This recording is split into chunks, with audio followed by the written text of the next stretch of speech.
the branded residence serves a number of options for the development community. Free-selling condos, residences attached to your hotel resort, obviously enhances the economics of your project, right? For the brands, it's a natural extension of their brand equity into the residential space. So away from your transient lodging and into your home. We've seen that trend continue most recently. And for the consumer, it's your ultimate loyalty purchase, right?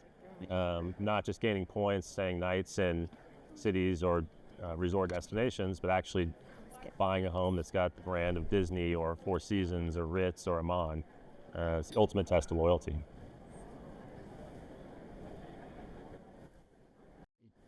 Could everyone hear Brian in that? Okay, good. All right. What are advantages to an owner and a developer, and what are advantages to the brand for having branded residences as part of the extension? From an owner-developer perspective, you can pre-sell residences in your development phase and return capital to equity or buy down your debt. It's a big advantage to projects, and we see most projects today in the luxury sector being developed with this mixed-use nature, right? Hotel, traditional hotel, and branded residence opportunity. For the hotel and brands, again, this is a phenomenal way to see projects get completed, right? Practically speaking, come out of the ground and get monetized, and then two, attract consumers on a deeper, more meaningful level in home purchasing. Robert, this is a space that you play in most of your activity. Mm-hmm. Talk a little bit about your experience with it and where you see the advantages to the brands and the owners as well. Yeah, we do, because every residential project, besides its location and the product itself, needs a differentiator, and the brand serves as that. It's getting increasingly hard with five-star projects to find the right brand. First, you have to start with who's not there, because brands have spread so much that they have geographic non-compete. So if you look at a region, who is not in it? Secondly, who's positioned comparably with the positioning of your product? Who's going to give who's going to give a premium to the real estate for sale? And are there thresholds in terms of size? Some brands won't take projects less than 150 keys. Some specialize in the boutique, so that further narrows it.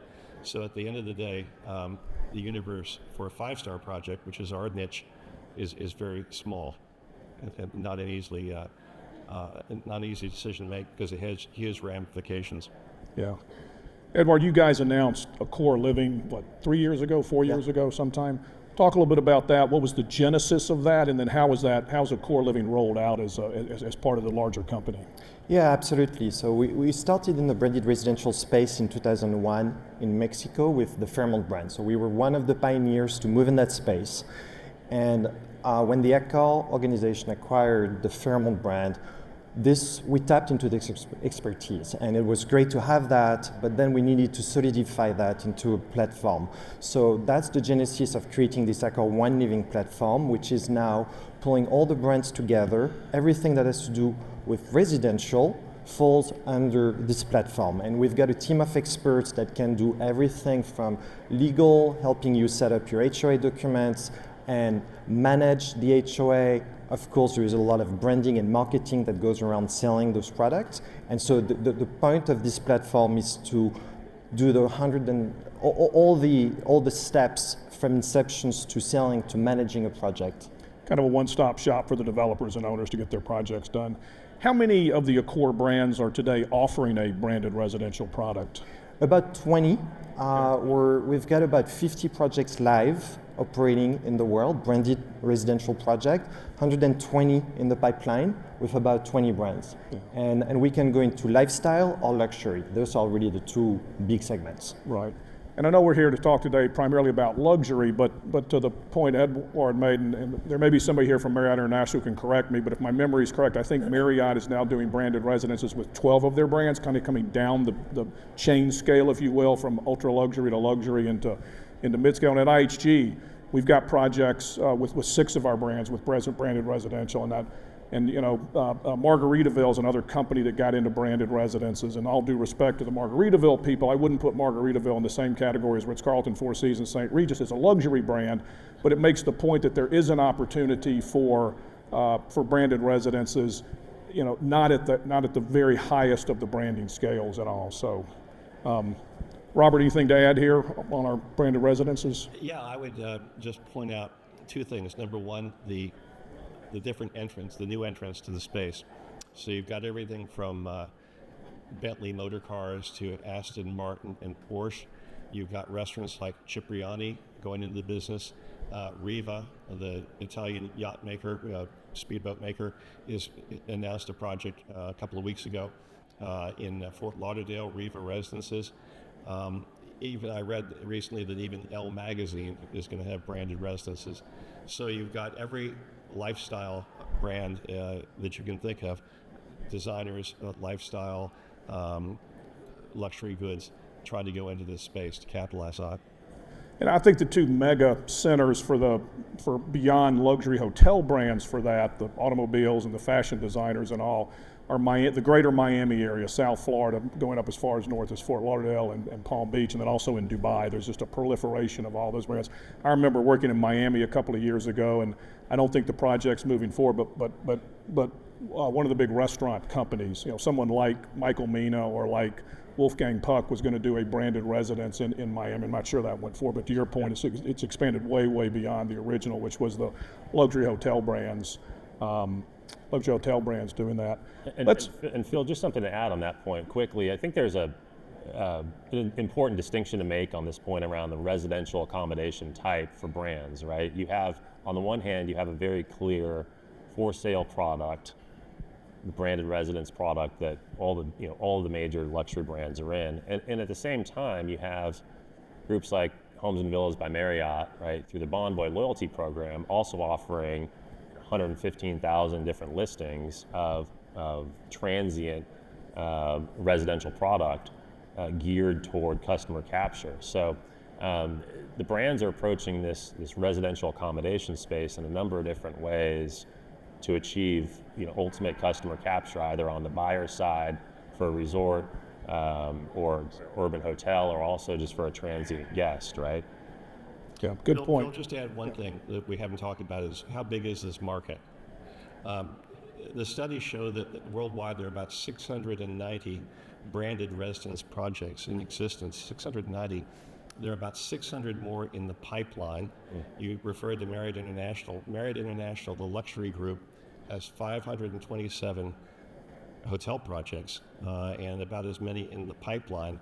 And Four Seasons has about 50 projects, branded projects, in the pipeline. So it's an explosion of branded residences, which ultimately, we can talk about this perhaps later, carries with it a peril in terms of the making brands commonplace and less exclusive by the virtue of the fact there are too many brands, too many such residences. Yeah, well, let's talk about it for a couple of minutes, because if you go back and you read the article about this. Everybody talks about the Sherry Netherland in New York. 1929 or something was the first branded residences that were done. But I think the concept really got its traction in the U.S. In the early 90s, and I'd say Chris Jeffries and Millennium Partners, they did 6 Ritz-Carltons and I think 3 Four Seasons, and these were in Washington, New York, Boston, Miami, and San Francisco. And that was really a huge proliferation of that product at the time. And to a point that I think Brian made earlier, I mean, that really allowed these luxury hotels to be developed and built in a marketplace where maybe the hotel didn't underwrite as a standalone entity or thing itself. And to a large degree, I think the purchaser's decision to do that was the good housekeeping seal of approval that Ritz-Carlton and Four Seasons brought to the table relative to the service delivery of the lifestyle which those people were buying into. And whether that was room service delivery to your unit, or dog walking services, or a whole plethora of services that could be provided, I think the fact that those two, at the time, those two luxury brands, Ritz-Carlton and Four Seasons, were known as the gold standard and were able to deliver the product and to deliver the service that got there. What I question is, as all this has evolved, is And again, if you own a Porsche and you take it in to have it serviced, I believe you have a very, very good experience when you're changing the oils or rotating the tires or having the 20,000 mile maintenance thing done. But does Porsche really resonate relative to delivering great service in kind of a home and or a hotel environment? So, what's the motivation to buy a Bentley residence or a Riva residence? And I'm not picking on any of these particular brands. I'm using them as examples to make the point is, but stepping back for a second, with Porsche, I think one of the things that the buyer it may be motivated by is extraordinarily high, innovative, thoughtful design, because that's what their automobiles and their cars, and I think some of the other automobiles have the. So to Robert's point, it's a huge market today. It's going to continue to be a very, very large market based on forecasts that the experts are making. And to me, it's going to be interesting to see kind of where the rubber meets the road when people are living in these units and expecting the service delivery. Can the other brands be delivering that? Would like you guys to comment on that as well, your thoughts. Edouard, you want to? No, that's a very good point. I think, to your point, a lot of the magazines and the non-hotel brands are not forcibly associated with service. And is it opportunistic for them? Is it something they're going to scale? I think we really have to ask this question. Is it just a one-off that they're going to do in Miami? Or are we going to see more of those projects? I think for the hotel brands, it's a natural fit. It's really an adjacent space to be in. It ties to servicing the guests, pampering them, offering the whole array of services from food and beverage to the spa that you will find in those branded residencies. So maybe there is some combination too of some of the brands working with some of the consumer brands working with the hotel brands. On the service delivery, on the service side, sure.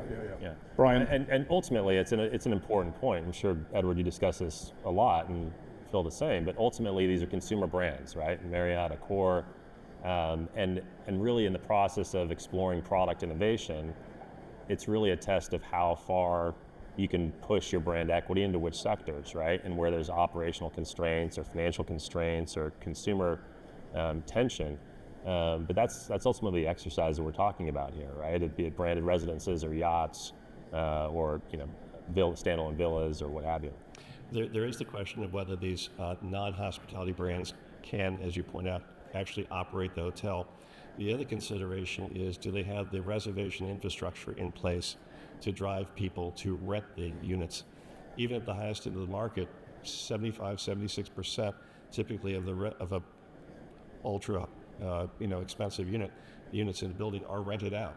So you need to be sure that the brand itself has a sufficient following to drive the rental, the occupancy, and the revenue. Yeah, and that's interesting. I didn't realize that the number was that high on these standalones. And oftentimes I think people talk about branded residence, kind of pile it all into one category. But there's branded residences that coexist with a hotel, and in that case, it's really, really easy to deliver the services to the branded residences because you got the hotel amenities, staffing, and all to be able to do that.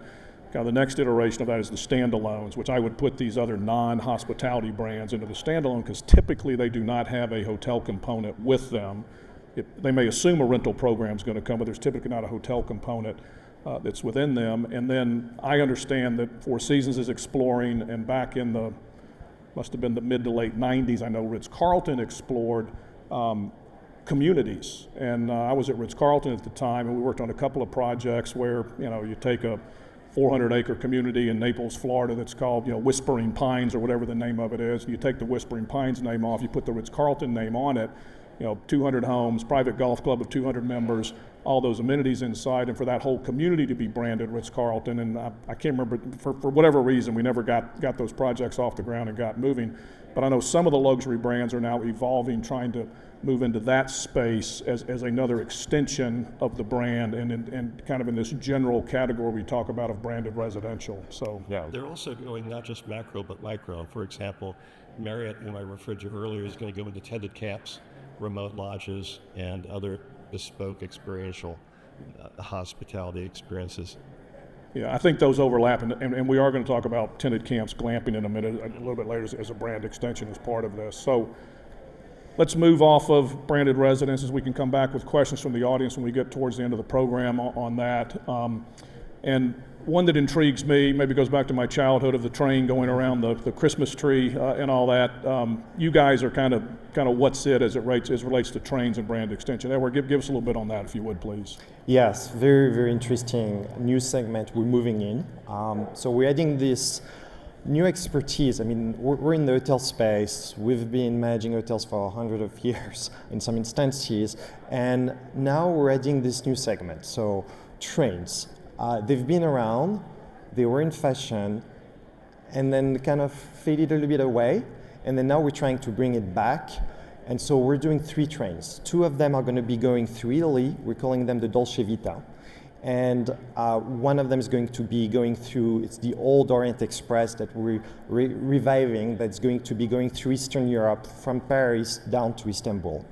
And this is a 3 to 4 day journey that you're taking, and it's taking you back to the heyday of the glamorous travel in the 1920s and the 1930s. You would go on a journey, you would dress up, you would do the transcontinental trains, you would do the boats, the transatlantic boats. It was a journey. The destination and the journey were as important as one another, and so we're bringing that back with all the glamour.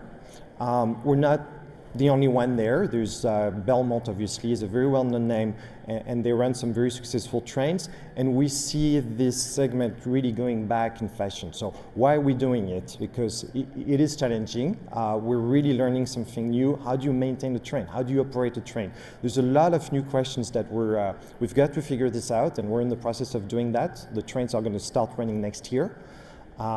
And well, it's really tapping into this underlying trend of the industry. It's experiential. We're offering something that's totally new. People want experiences. They want something that takes them out of their comfort zone. They want to discover new cities, new places. This offers all of that. And obviously for us, it's also a very good marketing tool. It's very buzzworthy. We get very good media on that. So it creates something that's very interesting for us to explore. Trains are not launched yet, so we don't really have any feedback on the experience, but we're seeing a lot of interest.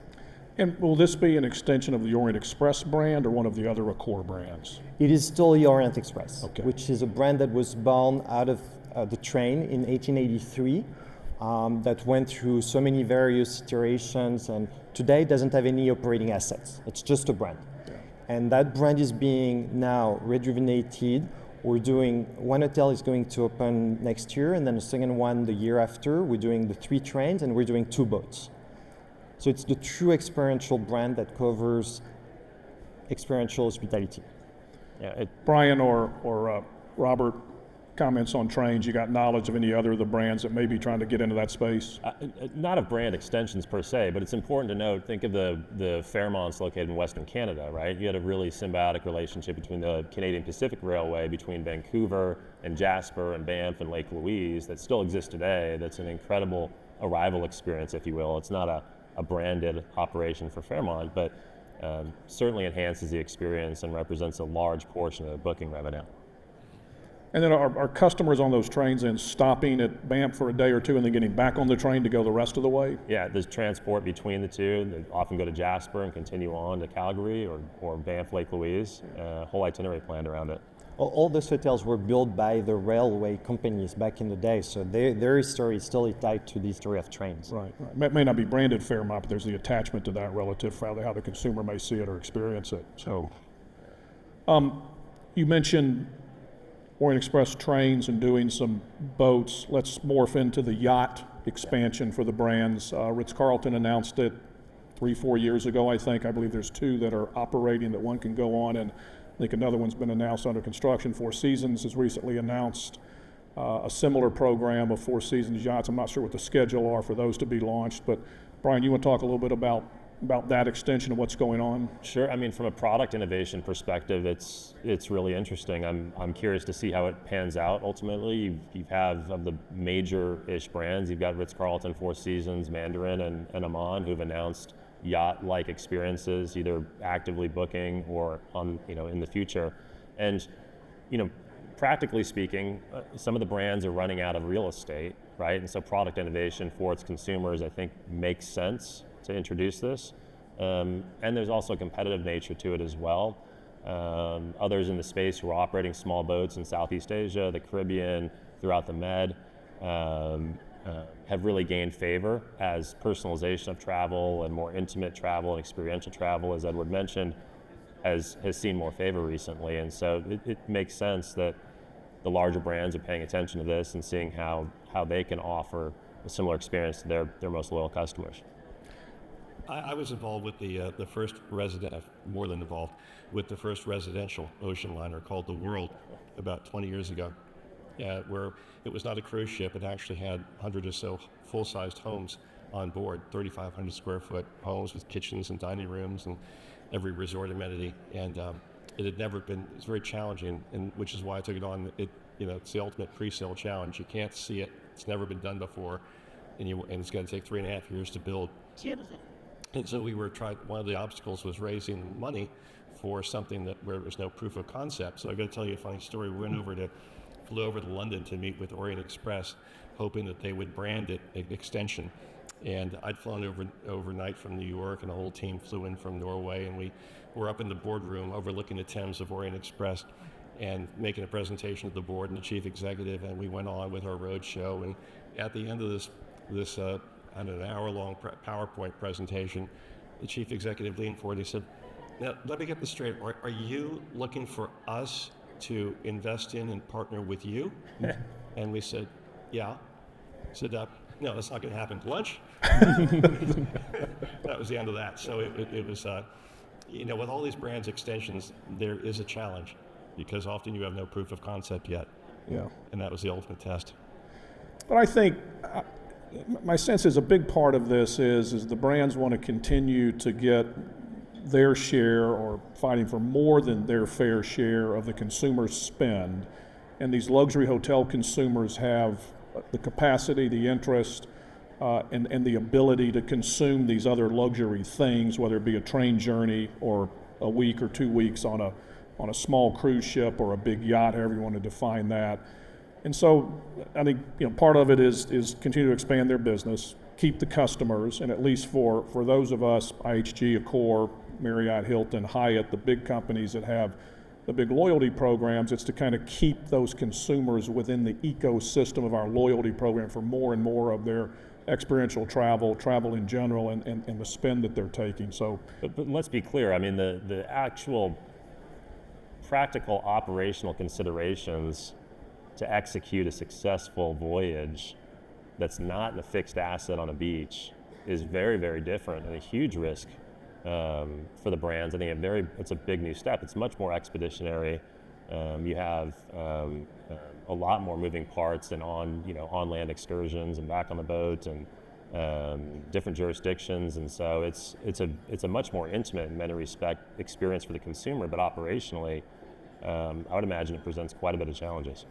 Yeah, but I heard Edouard say earlier about kind of learning about the train thing, which is very, very different than operating a city hotel or even a resort hotel. And so, I mean, I do know with these yacht programs, these other brands, is that the hospitality company or the hotel company, luxury brands are providing the hospitality component, food and beverage, and kind of rooms operation and all that.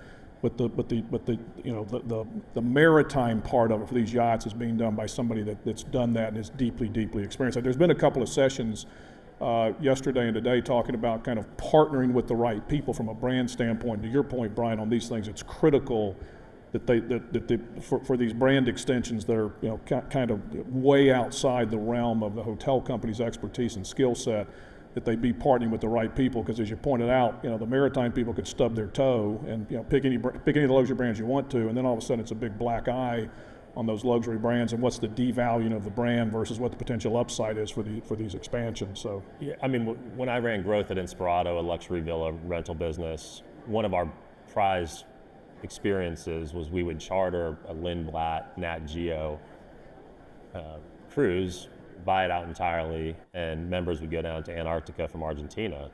And the brand partnership made sense for us because obviously operationally it was impossible for us to execute. So I'm curious to see how the brands do in this space. I'm sure they'll execute it well, but it is a new chapter. It is a challenge. We're doing 2 boats that are sail yachts, 220 meters, 52 cabins, And well, the service aspect, obviously, you've got all the expertise. That's not the issue. But how do you maintain a boat? How do you service a boat? And I learned that a boat that can sail in the Caribbean will not go in Antarctica. I mean, it's still a different boat. So it's not like you can do everything and anything. And same with the train. So we're hiring all those experts, bringing people who've been working in the train business for 20, 30 years, bringing the expertise. It's a big learning curve for everyone, and you need to deliver at the top level. So it's really combining a lot of challenges. It's a real challenge, but it's a great one.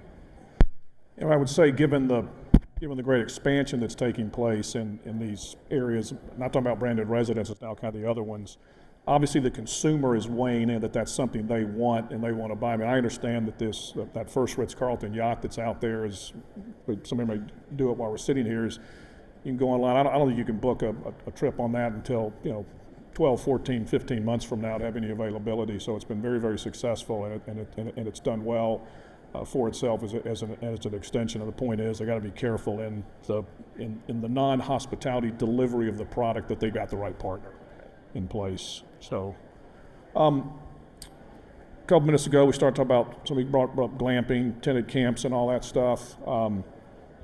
Anybody want to weigh in on, kind of another brand extension of tented camps? There was a panel yesterday that talked a little bit about.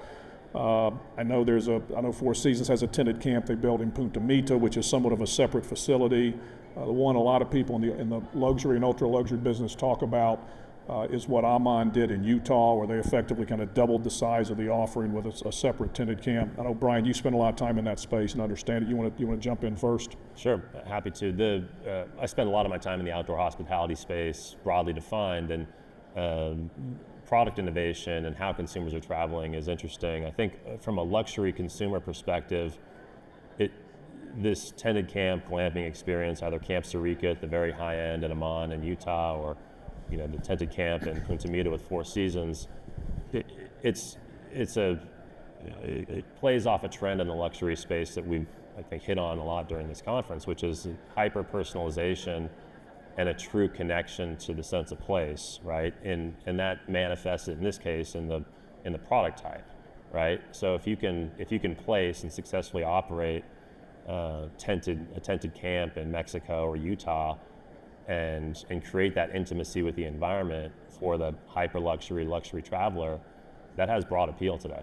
And I think that's why the category in the luxury space has really been driving. Robert, I know. It's almost a necessity, because some of these brands, once let's take the 5-star space, once you're in Aspen and Vail and Miami and you name it, and then you're forced, if you want to continue to grow, to get into secondary cities that you wouldn't normally expect a Four Seasons or a Ritz to be in. And once you're there, where do you go? So you have to get into another niche if you want to keep growing your brand and revenue streams. I mean, I know in that space, obviously Four Seasons has done it, and I think we heard yesterday they've not only one in Mexico, they've done a couple in Southeast Asia, somewhere they've done that. Amman has done it. Six Senses is exploring it as an adjunct to the Six Senses brand in certain resort locations, to have a portion of the property or a separate property be a tented camp. Brian, what other of the more established brands are you aware of that are doing this? You have a broad set of what I'll call mid-tier brands. Bailey Lodges, an Australian-based brand, for instance, that owns and operates a variety of product, but a great tented camp in Vancouver Island called Clayoquot. You have a pretty broad understanding of this market, and something like an Under Canvas, which operates throughout the West. Other brands have explored it. I think that the challenge in that market is really scale, right, and operational capability. So oftentimes when you have these glamping developments or outdoor hospitality developments, are located in remote destinations that are challenging to staff and operate and provide the level of service. And so you want to provide and maybe push the envelope of where you can deliver your consumers, and they certainly want to be there, but you have to be able to deliver on the brand standard and the promise in these places as well. So thinking about things like wildlife, right? Air conditioning, right? Heating, food service delivery and storage, all are important considerations that make pushing the boundaries a little more difficult for some larger brands. So you're saying there's some development challenges to doing some of these things, right? Absolutely, and it's also, it's not as easy to finance product as you say a conventional resort or hotel. Banks, lenders, equity investors are just not as familiar with it. Yeah. Another one we mentioned earlier on to kind of to chat about a little bit is clubs or private clubs. Edouard, you guys do anything in that space right now? Yeah, we do, and I think, broadly speaking, there is again a resurgence of this specific segment. You see what Cipriani is doing. They started in New York and Milan, and they're now extending into Miami, and very, very interesting. They bring a younger, more festive appeal to this space that was becoming a little bit older and stale, and they're taking this with talking about all the adjacency and the different, you've got the hospitality concept, you've got the restaurants, you've got the club. It all works together. It's an ecosystem what they're doing, and it's very, very interesting. We do that as well, not on the same scale, but we just launched in London a club called Estelle, Maison Estelle, and which has a manor in Oxford, next to Oxford. So it works together with same thing, kind of an ecosystem. You're a member, you get access to this castle in the countryside in the UK, you get your club in downtown London. It's all working together, but it's done in a way that's a lot younger, festive, appealing.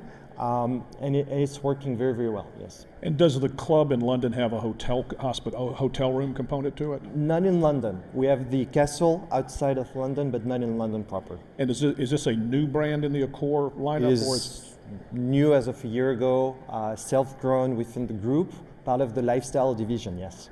Right. Because at Six Senses, they've recently launched a club concept called Six Senses Places. The first one's going to be in London, which will open next year, and then there's two other that are underway, one in Dubai and one in Bangkok. And to a large degree, it's to bring a lot of the experience one has in a resort environment at a Six Senses hotel and bring that into an urban environment that you can continue to enjoy those wellness, health-related items when you're back in your kind of home market, if you will, to continue that iconic experience that you get in the resort hotel. So, are there other? You guys aware of other ones that are being done that are extensions of the traditional hospitality brands? Rather than me answering that directly with who else is in the space, just think about why it's a growing segment, why it's desirable. So in our business, we're always searching for what's the new definition of luxury, which changes over time. So it used to be opulence, this. Then it became experiences. I would argue that at the high end of the market, that privacy is the ultimate luxury right now. It evolves. But that said, there's certain kind of eternal verities in the space. People want good design. They value good design. They value maintenance-free living. In the five-star sector, this is a third or fourth home. They value good service. They also value a sense of community and belonging and associating with like-minded people with similar sensibilities. And the club provides that sense of community that I think people of all ages, regardless of what the current definition of luxury is, want and desire. And that's why you see so many of them growing today. Yeah, I think you couldn't have said it better, Robert. I think that's a big distinction. And as you think about new frontiers for luxury brands and potential brand extensions, you think of something like the Cosmos Club in DC or Jonathan Club in Southern California. Unlikely in the near term that large brands can enter that space and provide that same level of privacy, right, and community. Not to say it's unachievable in the future and something that's unfathomable. It's a long step, and I think again, to your point, Robert, as you see these brands maybe encroach on more traditional private spaces or private areas, the most affluent, the highest net worth will then create their own sanctuaries, right? And so you see it happening at, for instance, Yellowstone Club. Several developers founded that, left, and now they're starting Wasatch Peaks in Utah, right? Because the experience at Yellowstone Club wasn't luxury enough and wasn't personal and intimate enough. So you see this happen and evolve over time. Yeah, that brings up a really good point. When we talk about this corporatization of clubs, of private residences, of hotels. There's nothing worse than when a big corporation tries to do a hip hotel. It's never hip.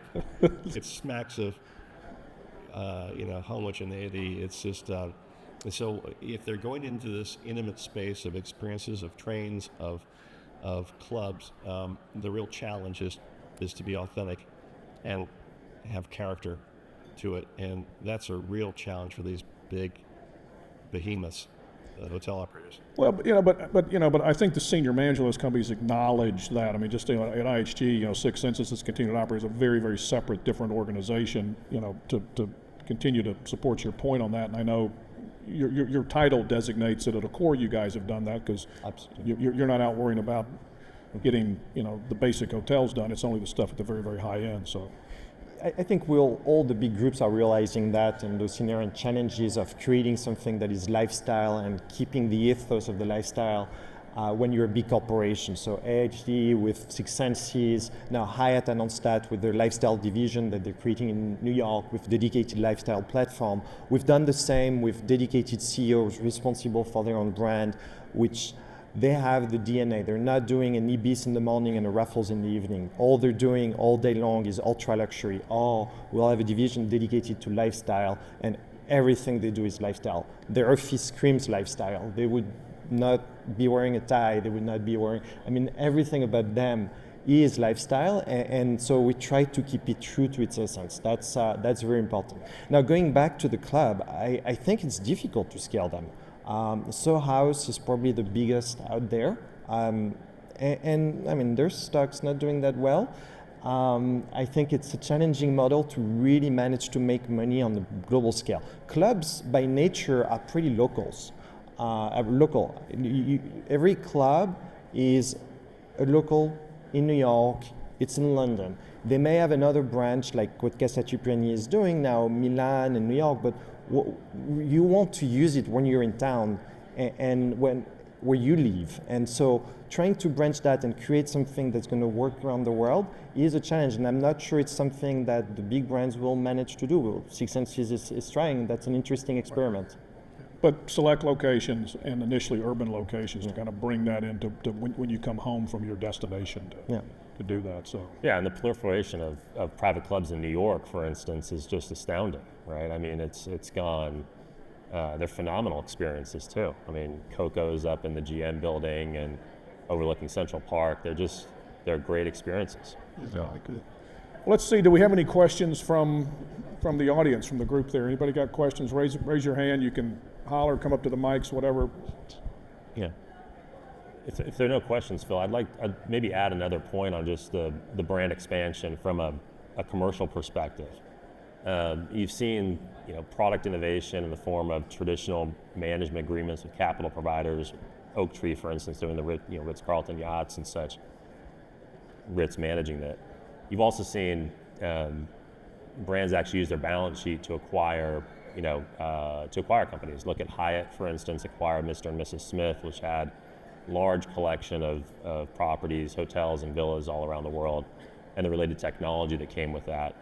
We've also seen them do different, just straight booking agreements, right, if you will, to introduce the product to their most loyal members. So think about, again, Hyatt with Under Canvas, or Hilton with another outdoor hospitality provider called AutoCamp, right?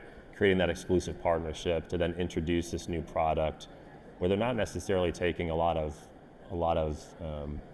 corporate risk per se in developing new teams like they would at, say, a yacht, but they're able to provide the product in a booking agreement or less commercially intensive manner to the loyal members. Yeah.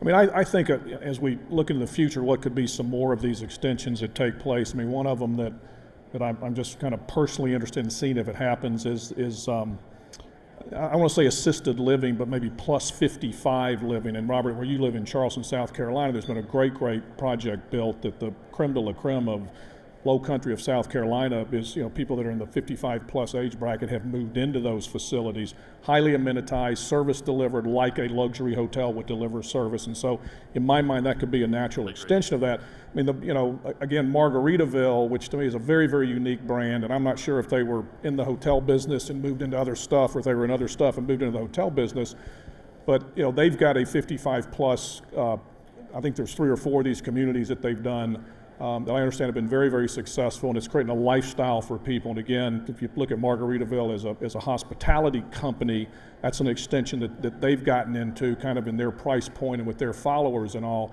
The question is for the traditional luxury brands, Fairmont, Regent, Intercontinental, Ritz-Carlton, Four Seasons, is that going to be an extension of the branding into those highly, it's people with a lot of money who can afford a great lifestyle and they want great service and great amenities. Is that going to be another extension that'll start to take place? Like y'all's guys' thoughts on that. Well, there's a lot of talk or perception in our business about the younger and younger buyers. So when I entered the business, the average buyer for a 5-star resort home was 50 to 70. And now we see people 35 years old spending $1 zillion on the unit.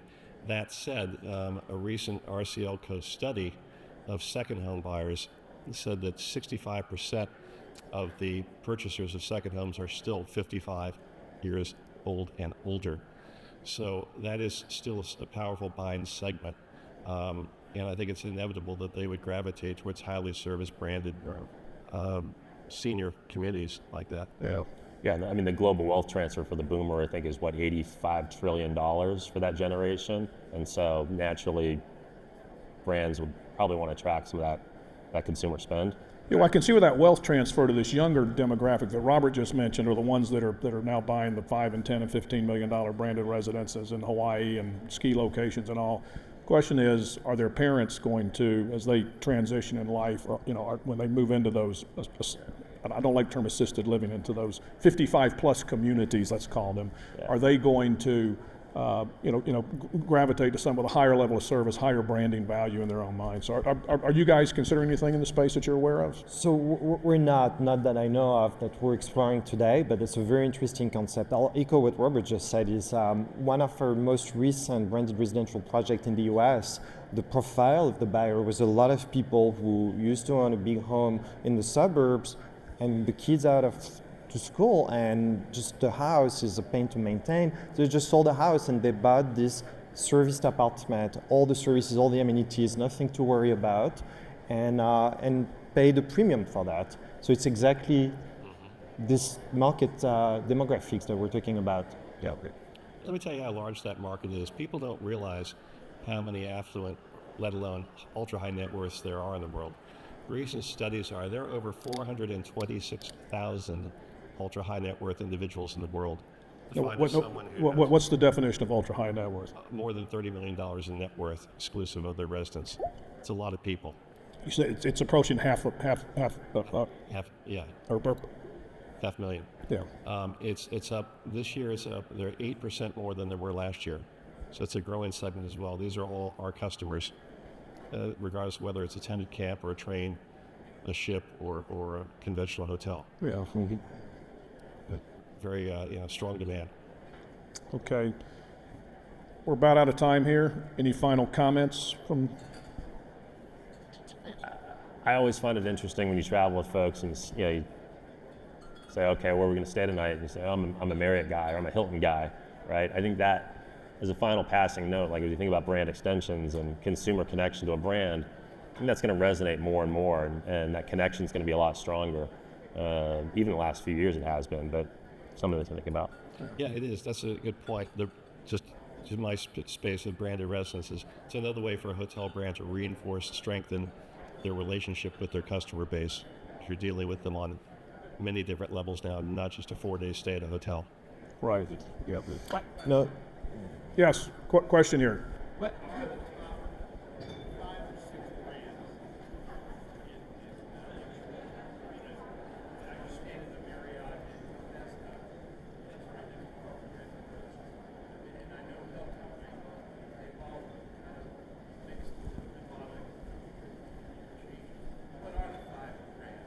So the question is, what are the top 5 or 6 luxury hotel brands that exist today, right? Is that the question?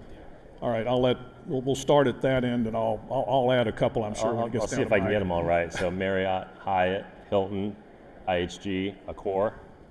Now, are you talking about the big companies? Or are you talking about the specific brands like Ritz-Carlton or Regent or Four Seasons? Rare that some names, so I could. Yeah, so it's down to the specific brand. So Ritz-Carlton, Four Seasons, Aman, Six Senses, Peninsula, One and Only, Fairmont, Waldorf, maybe. Waldorf, Conrad. Conrad Hilton. Yes. yeah, What am I missing? I think you pretty much hit them all. So, Regent. but yeah, I'm a big proponent of no shameless self-promotion, so I will not mention that. But I appreciate you mentioning it. So anyway, with that, we're out of time. Any other questions? Maybe raise your hand if you got anything. All right, thank you very much for listening. Thank you for being here.